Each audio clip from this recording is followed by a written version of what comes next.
En France, parmi les traumatisés crânio-cérébraux, les 3/4 ont moins de 30 ans. D'autre part, l'AVC est la deuxième cause de mortalité dans le monde et la première cause de handicap acquis chez l'adulte. Outre les séquelles motrices que peuvent induire ce genre d'accident, les séquelles cognitives constituent ce que l'on appelle le handicap invisible. Mais alors, qu'est-ce que c'est le handicap invisible, Jamie ? Le handicap invisible englobe en général les différentes séquelles cognitives laissées après un traumatisme crânio-cérébral grave ou modéré ou un infarctus cérébral.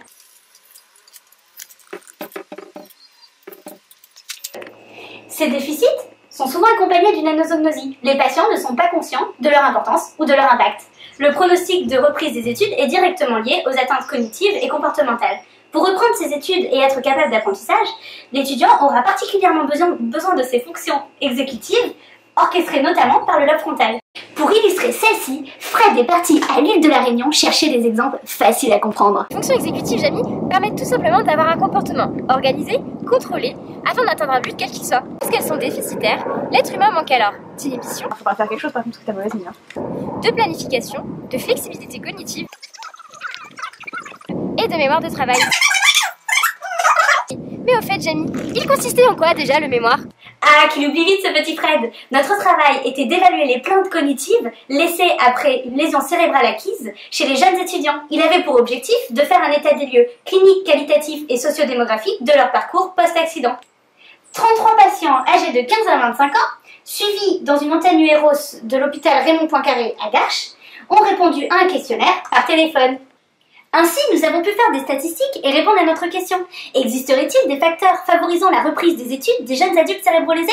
Ça te rafraîchit la mémoire ? Mais oui, Jamie, ça me revient. Regarde, j'ai tout mis au propre.